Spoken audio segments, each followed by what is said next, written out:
დღეს ქონდა დატვირთული ნაყოფიერი დღე, დავიწყეთ შეხვედრით Millennium კორპორაციასთან, რომელიც საქართველოში ვაპირებს პროექტების განხორციელებას, 150 მილიონამდე დოლარი დაიხარჯება განათლების სფეროში და ვისაუბრეთ ამ პროექტებზე. ეს ძალიან კარგია, იმიტომ რომ განათლების სფერო ერთ-ერთი პრიორიტეტია ჩვენი ხელისუფლების და კარგია, რომ წინა ხელისუფლებამაც სწორედ ამ მიმართულებით დაიწყო მათთან მოლაპარაკებები.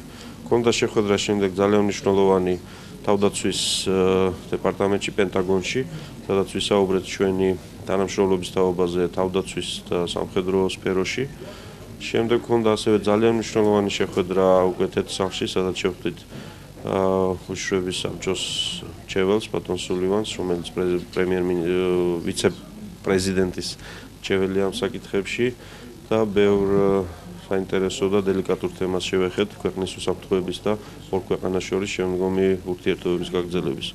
შემდგომ ქონდა შეხვედრები კონგრესმენებთან, ქონდა შეხვედრა სენატორ ტერნერთან, რომელიც ძალიანაა დაინტერესებული საქართველოთი, რომელსაც მეტი ინფორმაცია სჭირდება და გთხოვა რომ მეტად მივაწოდოთ მას მიმდინარე მოვლენების თაობაზე ინფორმაცია, იმიტომ რომ რამოდენიმე საკითხში აშკარად კარგად ვერ იყო გარკვეული და შევთანხმდით რომ ეს გაგრძელდება.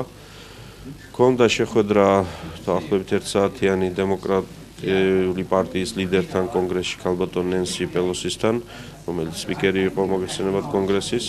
ეს ძალიან სერიოზული შეხვედრა იყო, იმიტომ რომ მოგესალმებით იგი მთავარი დასაყრდენია პრეზიდენტ ობამასი კონგრესში.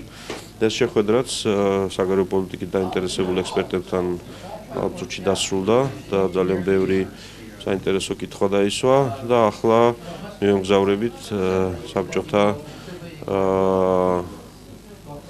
პრობლემების გაგრძელებად ქცეულ ავღანეთში ძალიან ბევრი ჩვენი მოქალაქე თავის დროზე საბჭოთა დროს სამწუხაროდ იმ მოვლენებს შეეწირა და ბევრი მსხვერპლი გავიღეთ, მაგრამ ავღანეთი კვლავ რჩება დღესაც უკვე თავისუფალი საქართველოსთვის მნიშვნელოვან ადგილად. ჩვენ უკვე მონაწილეობას ვიღებთ საერთაშორისო ოპერაციაში, მოგეხსენებათ ამერიკის შეერთებულ შტატებთან და ვაშინგტონში იმყოფება რამოდენიმე ჩვენი მეომარი, რომელიც კურნალობის კურსს გადის და ჩვენ გადავწყვიტეთ მოვინახულოთ ისინი.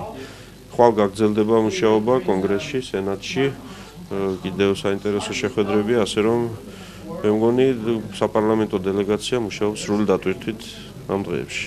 დავით, კარნეგის ცენტრში გექნებათ ხვალ გამოსვლა, კონკრეტულ რა საკითხებზე აპირებთ აქცენტები? ხვალ იქნება საჯარო გამოსვლა კარნეგის ცენტრში.